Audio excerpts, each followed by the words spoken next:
Hello friends, आप सभी का बहुत बहुत स्वागत है आपके अपने चैनल बी टॉक्स पर। तो आज हम जिस स्टॉक को डिस्कस करने वाले हैं दोस्तों, वो है सेंट्रल डिपॉजिटरी सर्विसेज लिमिटेड, जिसको हम CDSL के नाम से भी जानते हैं। दोस्तों, ये स्टॉक लॉन्ग टर्म के लिए एक काफ़ी स्टेबल बेट निकल के आता है, जिस पे हम एक लॉन्ग टर्म के लिए बेट बना सकते हैं, लॉन्ग टर्म के लिए एक अपने पोर्टफोलियो में स्टॉक को इंक्लूड कर सकते हैं। इस स्टॉक को हम तब से देख रहे हैं दोस्तों, जब से इसका IPO आया था तकरीबन 2017 जून के करीब में, और ये स्टॉक काफ़ी स्टेबली ग्रो कर रहा है। इसमें आपको बहुत ज़्यादा वोलेटिलिटी दिखाई नहीं देती है। ये स्टॉक बहुत ज़्यादा बढ़ता भी नहीं है और बहुत ज़्यादा ये गिरता भी नहीं है, लेकिन ये एक स्टेबल ग्रोथ दिखाता रहता है। तो आपको ये लॉन्ग टर्म में अच्छा खासा प्रॉफिट बना के दे सकता है with a peace of mind. दोस्तों, आज हम इस वीडियो में जानेंगे कि इस कंपनी के फाइनेंशियल्स कैसे निकल के आते हैं, क्वार्टरली और ईयरली रिजल्ट्स में भी नज़र डालेंगे, इसके कुछ ग्रोथ फैक्टर्स में नज़र डालेंगे कि कंपनी सेक्टर के साथ कैसा परफॉर्म कर रही है, इनके प्रोमोटर होल्डिंग्स के बारे में ही जानेंगे, सेंसेक्स के साथ इसने कैसा परफॉर्मेंस दिया है उसमें भी नज़र डालेंगे, कुछ सपोर्ट लेवल्स के बारे में भी जानेंगे दोस्तों। और वीडियो के आखिर में हम जानेंगे कि अभी के करंट सिनेरियोज में हमको शेयर मार्केट में अपनी भागीदारी कैसी रखनी चाहिए, हमारा फ्यूचर स्ट्रैटेजी कैसी रहनी चाहिए, उस बारे में भी हम डिस्कस करेंगे दोस्तों। ये वीडियो काफ़ी इंटरेस्टिंग होने वाला है, नॉट ओनली फॉर आपका इस स्टॉक के कंपेयर में, लेकिन ओवरऑल मार्केट सिनेरियो को देखते हुए हमारी रणनीति फ्यूचर इन्वेस्टमेंट्स में और अपने करंट इन्वेस्टमेंट में कैसी रहनी चाहिए, हम उसके बारे में भी जानेंगे दोस्तों। आपके लिए ये वीडियो काफ़ी हेल्पफुल होने वाला है, इसको अंत तक ज़रूर देखिए, काफ़ी अच्छे पॉइंट्स हम इसमें डिस्कस करने वाले हैं। तो चलिए दोस्तों, without wasting any time, let's begin. तो चलिए दोस्तों, सबसे पहले जान लेते हैं कि CDSL आखिर काम क्या करती है। तो दोस्तों, जैसा कि नाम से पता चलता है, इनका नाम है central depository services India limited. तो दोस्तों, इंडिया में 2 डिपॉजिटरी सर्विसेज हैं, जिनमें से आज हम डिस्कस करने वाले हैं CDSL को। जो दूसरा डिपॉजिटरी सर्विस इंडिया में है वो है NSDL। और इन दोनों में से दोस्तों सिर्फ CDSL ही ऐसी कंपनी है जो कि एक्सचेंजेस में लिस्टेड है और जिन पर ट्रेडिंग की जा सकती है। NSDL अभी तक रजिस्टर नहीं हुई है। तो देखते हैं CDSL काम क्या करती है। The company offers service for a range of clients such as depository participants, capital market intermediates, corporates, capital market intermediates, insurance companies and others.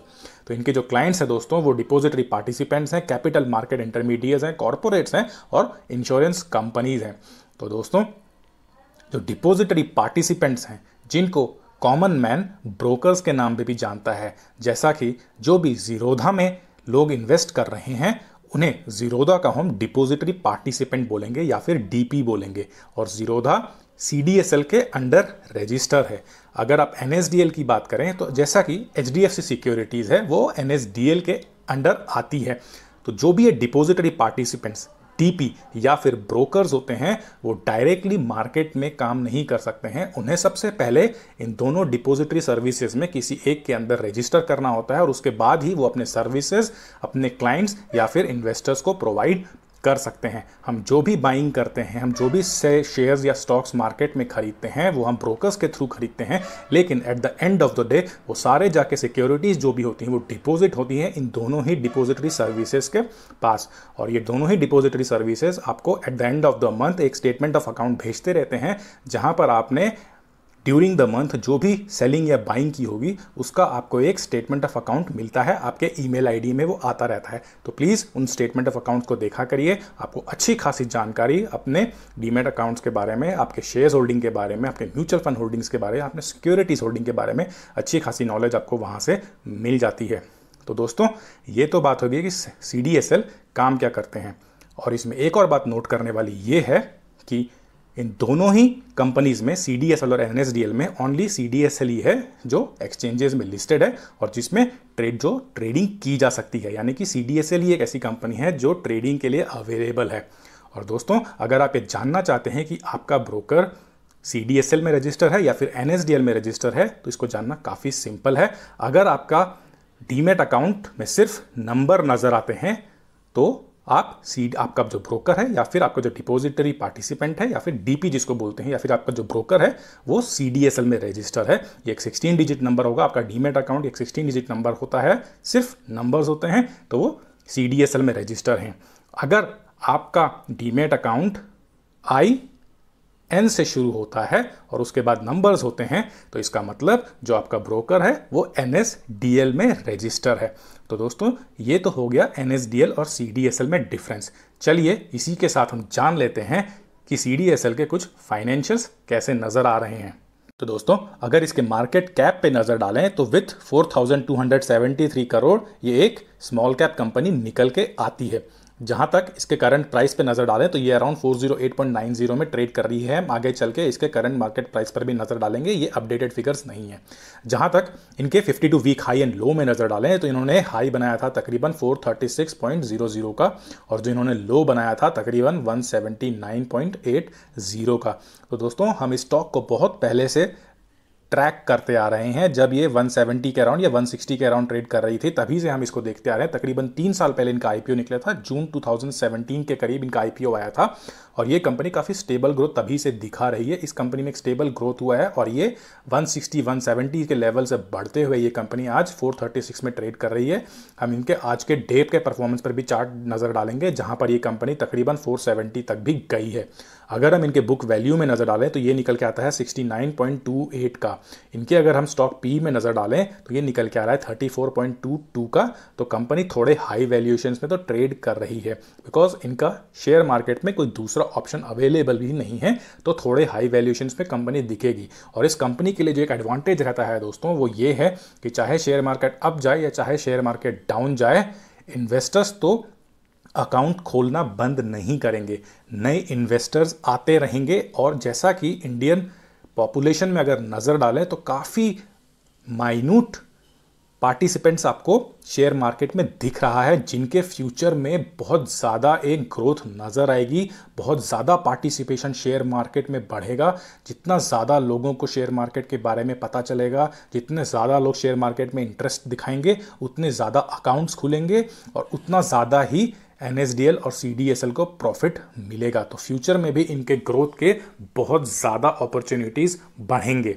तो जहाँ तक इनके डिविडेंड यील्ड की बात करें तो अच्छा खासा डिविडेंड यील्ड कंपनी प्रोवाइड करती है विद 1.10। ROCE की अगर बात करें तो ये भी काफ़ी अच्छे निकल के आते हैं 19.59 के और इसमें भी काफ़ी अच्छी ग्रोथ इन्होंने दिखाई है। जहाँ तक इनके रिटर्न ऑन इक्विटी की बात करें तो ये निकल के आता है 15.23% का। अगर इनके सेल्स ग्रोथ पे नज़र डालें दोस्तों तो ये निकल के आता है 3 सालों में तकरीबन 13.68 का। काफ़ी अच्छे इन्होंने सेल्स ग्रोथ भी दिखाए हैं। सेल्स ग्रोथ का मतलब है दोस्तों जितने ज़्यादा अकाउंट खुलेंगे उतना ज़्यादा ही CDSL को प्रॉफिट मिलेगा। अगर बात करें इनके फेस वैल्यू की दोस्तों तो ये निकल के आता है 10 का। अगर बाद में फ्यूचर में कभी जाके इसमें स्प्लिट होता है, ये बोनस होता है, तो ये फैक्टर काफ़ी इंपॉर्टेंट बन जाता है। चलिए दोस्तों इसी के साथ हम नज़र डाल लेते हैं इनके क्वार्टरली रिजल्ट्स पर भी। तो दोस्तों अगर इनके हम सेल्स फिगर्स में नज़र डालें, क्वार्टरली सेल्स फिगर में नज़र डालें तो यहाँ पर मार्च में इनके क्वार्टरली सेल्स फिगर नज़र आ रहे हैं 60 के और जो कि जून में जाके बढ़कर हो गए हैं 65 के।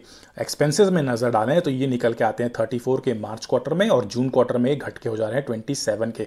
तो सेल्स में बढ़ोतरी हुई है लेकिन एक्सपेंसेस में गिरावट दर्ज की गई है। ऑपरेटिंग प्रॉफिट की अगर बात करें तो मार्च क्वार्टर में नज़र आ रहे हैं 26 के जो कि जून क्वार्टर में बढ़ के हो जा रहे हैं 38 के। तो दोस्तों जितने ज़्यादा अकाउंट खुलेंगे, जितने ज़्यादा लोग शेयर मार्केट में इन्वेस्ट करना चालू करेंगे, जितने ज़्यादा अकाउंट खुलेंगे, इनको प्रॉफिट होने वाला है। ऑपरेटिंग प्रॉफिट मार्जिन की अगर बात करें तो 43 निकल के आता है आपका मार्च क्वार्टर में और ये बढ़ के जून क्वार्टर में हो जा रहा है 58% का। प्रॉफिट बिफोर टैक्स में अगर बात करें दोस्तों तो यहाँ पर भी आपको अच्छा उछाल नज़र आ रहा है 36 का मार्च क्वार्टर में और जून क्वार्टर में जाकर ये हो जा रहा है 56 का। नेट प्रॉफिट में अगर नज़र डालें दोस्तों तो यहाँ पर भी आपको काफ़ी अच्छे फिगर्स नज़र आ रहे हैं मार्च क्वार्टर में 29 के और जून क्वार्टर में 46 के। अर्निंग पर शेयर में अगर नज़र डालें दोस्तों तो यहाँ पर भी आपको बढ़ोतरी ही देखी जा सकती है। 2.74 था मार्च क्वार्टर में जो कि बढ़ के जून क्वार्टर में हो गया है 4.42 का। तो दोस्तों ऐसे मार्केट कंडीशंस में भी, ऐसे मार्केट सिनेरियो में भी इन्होंने काफ़ी अच्छे क्वार्टरली रिजल्ट्स नोट किए दिखाए हैं जो कि एक नोट करने वाली बात है। चलिए बात कर लेते हैं इनके ईयरली फिगर्स पर। तो दोस्तों जहाँ तक इनके ईयरली फिगर्स में नज़र डालें तो यहाँ पे इनके ईयरली सेल्स फिगर नज़र आ रहे हैं 2019 में 196 के और 2020 में जाके बढ़ गए हैं 214 के। एक्सपेंसेस में नज़र डालें तो इसमें भी एक बढ़ोतरी देखी जा सकती है, 87 से बढ़ के ये जून क्वार्टर में हो गए 125 करोड़ के। अगर हम ऑपरेटिंग प्रॉफिट पे नज़र डालें तो यहाँ पर गिरावट देखी जा सकती है। मार्च 2019 में ये दिखाई दे रहे हैं 109 के और 2020 में जाके ये हो गए हैं 89 के।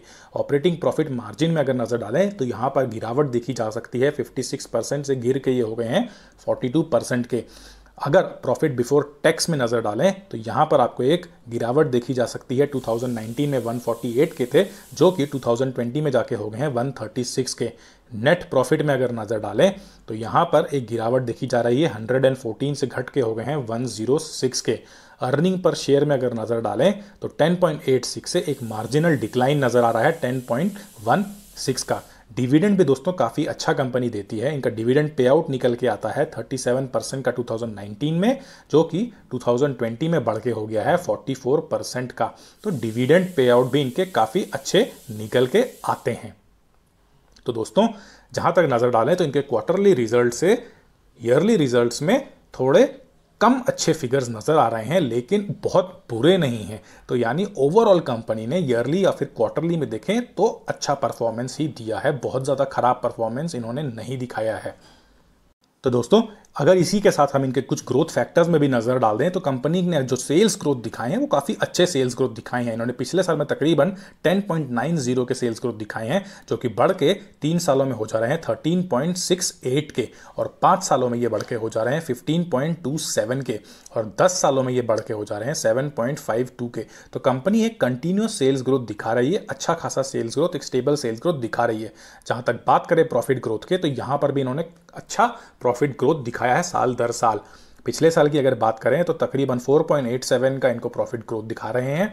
जहां तक 3 सालों की बात करें तो यहां पर इन्होंने 7.35% का प्रॉफिट ग्रोथ दिखाया है, बढ़ के ये 5 सालों में हो जा रहा है 24.27 का। काफ़ी बढ़िया इन्होंने प्रॉफिट ग्रोथ 5 सालों में दिखाया है। जहां तक बात करें 10 सालों की तो यहां पर भी काफ़ी अच्छे फिगर्स 8.09 का प्रॉफिट ग्रोथ कंपनी ने दिखाया है।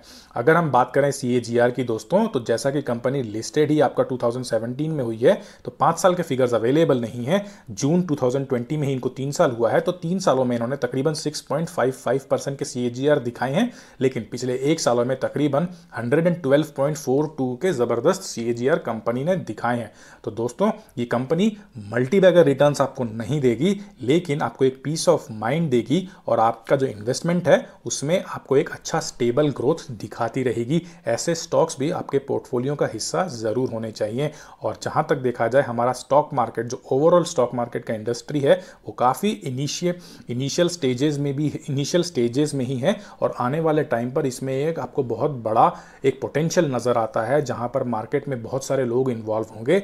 तब जाकर ये सब कंपनीज NSDL हो गई या CDSL हो गई, इनमें आपको एक अच्छा खासा ग्रोथ और एक अच्छा खासा प्रॉफिट बनता हुआ दिखाई देगा। फिलहाल NSDL एक्सचेंज में लिस्टेड नहीं है, लेकिन आने वाले टाइम पर वो भी लिस्टेड हो जाएगी।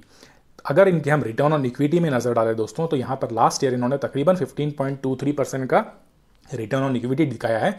3 सालों में ये बढ़ के 17.02 हो जा रहा है, 5 सालों में 16.85 का, और 10 सालों में 15.61 का। तो रिटर्न ऑन इक्विटी भी काफ़ी अच्छे निकल के आ रहे हैं। चलिए दोस्तों इसी के साथ इनके कुछ की मैट्रिक्स पर भी नज़र डाल लेते हैं। तो चलिए इसी के साथ नज़र डाल लेते हैं इनके कुछ की मैट्रिक्स पर भी। लेकिन उससे पहले जो हमारे नए व्यूवर्स हैं और जिन्होंने अभी तक हमारा चैनल सब्सक्राइब नहीं किया है, वो चैनल को सब्सक्राइब करें, बेल आइकन को दबाएं, ताकि आपको हमारे आने वाले वीडियोस का नोटिफिकेशन मिले सबसे पहले। वीडियो पसंद आए तो उसे अपने फ्रेंड्स एंड रिलेटिव्स के साथ शेयर करें और एक बड़ा सा थम्स अप भी दीजिए। तो दोस्तों अगर हम इनके सेक्टर पी में नज़र डालें तो ये निकल के आ रहा है 21.69 का। अगर कंपनी के पी रेशो में नज़र डालें तो ये निकल के आता है 40.25 का। सेक्टर का पीबी निकल के आता है 1.87 का, और कंपनी का पीबी निकल के आता है 5.57 का।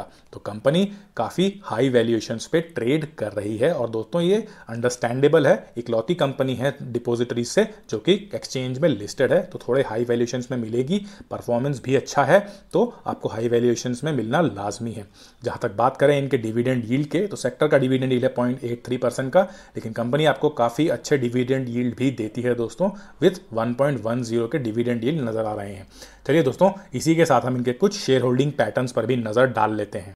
तो सबसे पहले अगर इनके हम प्रोमोटर होल्डिंग्स में नजर डालें दोस्तों, तो यहां पर एक इंटरेस्टिंग चीज नजर आती है कि पिछले साल तकरीबन मार्च, जून और सितंबर क्वार्टर में इनकी प्रोमोटर होल्डिंग नजर आ रही थी कॉन्स्टेंटली 24% पे, लेकिन लास्ट क्वार्टर में इसमें डिप आया है 24 से घटकर हो गए हैं 20% के दिसंबर क्वार्टर 2019 में, और उसके बाद ये सेम रहा है तकरीबन इस साल भी। मार्च और जून क्वार्टर में एक स्टेबल यहां पर दिखा रहा है 20% की भागीदारी प्रोमोटर द्वारा। तो पिछले साल से इस साल के कंपेयर अगर करें तो तकरीबन प्रोमोटर होल्डिंग में 4% की एक अच्छी खासी गिरावट देखी जा सकती है। अगर हम बात करें म्यूचुअल फंड होल्डिंग्स की दोस्तों, तो यहाँ पर आपको एक स्टेबल ग्रोथ नजर आ रहा है। तकरीबन आपको पिछले साल मार्च क्वार्टर में ये था 7.44 का, और अभी जून क्वार्टर में जाकर इसमें ये फिगर नजर आ रहे हैं 13.34% का। तो म्यूचुअल फंड होल्डिंग्स ने दोस्तों इसमें काफ़ी अच्छी खासी एक बढ़ोतरी दिखाई है अपने शेयर होल्डिंग पैटर्न पर। अगर हम नज़र डालें डोमेस्टिक इंस्टीट्यूशनल होल्डिंग्स की, तो यहाँ पर इन्होंने एक मेजॉरिटी शेयर होल्डिंग दिखाई हुई है दोस्तों। पिछले साल से लगभग इसमें एक कांस्टेंट यहाँ पर एक majority share holding domestic institutional holdings द्वारा दिखाई जा रही है 40% की। अगर हम बात करें फॉरेन इंस्टीट्यूशनल होल्डिंग्स की, तो यहाँ पर आपको एक स्टैगर्ड फिगर नजर आ सकता है, लेकिन ये मार्जिनल शेयर होल्डिंग ही फॉरेन इन्वेस्टर्स द्वारा दिखाई जा रही है। पिछले साल मार्च क्वार्टर में ये थे तकरीबन 3.10 के, और इस साल हो गए हैं तकरीबन 1.51 के जून क्वार्टर में। तो फॉरेन इन्वेस्टर्स द्वारा शेयर होल्डिंग दिखाई तो जा रही है, लेकिन काफ़ी मार्जिनल है। अगर हम बात करें दोस्तों अदर पार्टीज़ की, जहाँ पर आपके रिटेल इन्वेस्टर्स आ जाते हैं, तो इन्होंने भी काफ़ी बढ़िया शेयर होल्डिंग कंपनी में बना के रखी हुई है, और इसमें एक अच्छा खासा ग्रोथ भी देखने को मिल रहा है। जहां तक बात करें पिछले साल मार्च क्वार्टर की, तो ये निकल के आ रहा है 30.47 का, और जहां तक बात करें इस साल के मार्च क्वार्टर में, तो यहां पर ये हो गई थी 36.29 का, जो कि एक मार्जिनल डिक्लाइन दिखा रहा है जून क्वार्टर में तकरीबन 35.85 का। तो मार्च क्वार्टर से जून क्वार्टर में एक हल्की सी डिक्लाइन नजर आ रहा है रिटेल इन्वेस्टर्स द्वारा कंपनी के शेयर होल्डिंग पैटर्न पर। तो दोस्तों ओवरऑल अगर देखा जाए तो डोमेस्टिक होल्डिंग सबसे ज़्यादा है, और उसके बाद रिटेल इन्वेस्टर्स ने सबसे ज़्यादा होल्डिंग बना के रखी हुई है। तो दोस्तों इसी के साथ बात करते हैं कि कंपनी ने सेंसेक्स के साथ परफॉर्म कैसा किया है। तो दोस्तों जैसा कि हमने वीडियो की शुरुआत में भी डिस्कस किया था कि कंपनी आपको बहुत ज़्यादा नेगेटिविटी नहीं दिखाती है और बहुत ज़्यादा मल्टी बैगर रिटर्न्स भी नहीं दिखाती है, लेकिन आपको एक पीस ऑफ माइंड देती है, एक स्टेबल ग्रोथ आपके इन्वेस्टमेंट पे दिखाती है। वही इनके सेंसेक्स के साथ रिटर्न्स पर भी दिखाई दे रहा है। जहां तक बात करें इनके वन डे में, तो ये बढ़ के होता है 12.59, 1 वीक में ये बढ़ जाता है 15.07 का, 1 मंथ में ये बढ़ के हो जा रहा है 31.78 का, 3 मंथ में ये बढ़ के हो जा रहा है 79.64 का, 6 मंथ्स में इसमें एक बढ़ोतरी दिखी जा रही है 81.87 की, और ये बढ़ोतरी जारी रहती है ईयर टिल डेट 106 में। 1 ईयर में जाके हो जा रहा है 135 का, 2 ईयर्स में डिक्लाइन नजर आ रहा है 76.26 का, और 3 सालों में ये घट के हो जा रहे हैं 36.11 के। तो दोस्तों बहुत ज़्यादा इनके हिस्टोरिकल फिगर्स अवेलेबल नहीं है। जब ये कंपनी 5 साल 10 साल पुरानी हो जाएगी, तब आप में इसको एक अच्छा कॉल लेने का पॉइंट नजर आएगा। लेकिन अगर हम ओवरऑल देखें तो कंपनी ने अच्छे खासे पॉजिटिव रिटर्न्स ही इन्वेस्टर्स को बना के दिए हैं। तो दोस्तों इसी के साथ हम नज़र डाल लेते हैं कि इनके सपोर्ट लेवल्स क्या होने चाहिए। तो चलिए दोस्तों इसी के साथ एक बार हम इनके प्राइस चार्ट पर भी नज़र डाल लेते हैं। अगर हम इनके दिन के लो पे नज़र डालें तो इन्होंने तकरीबन 406 का एक लो बनाया था, और एक हाई इन्होंने बनाया था तकरीबन 484 का। तो आज के दिन में तकरीबन इन्होंने एक 12.66% का अपसाइड ऑलरेडी दिखा चुके हैं। जहां तक बात करें इनके 1 मंथ के प्राइस चार्ट पे दोस्तों, तो यहाँ पर इन्होंने एक लो लगाया था तकरीबन 337 का, और इन्होंने हाई लगाया था तकरीबन 436 का। लेकिन ये हाई इन्होंने तोड़ा है आज के दिन में, तो तकरीबन इन्होंने एक हाई लगाया 484 का दोस्तों। तो ये तकरीबन इनका हिस्टोरिकल हाई भी निकल के आता है 484 का। अगर हम बात करें इनके 5 ईयर के रिटर्न पर दोस्तों, तो 5 ईयर में इन्होंने तकरीबन एक लो लगाया है 179 का, और ये हाई लगाया 486 का, जो कि इन्होंने आज के दिन पर ही बनाया है। और एक मैक्सिमम रिटर्न इन्होंने दिया है वो तकरीबन 556.30 अपने पिछले 3 साल के लिस्टेड हिस्ट्री में इन्होंने बना के दिए हैं अपने इन्वेस्टर्स को।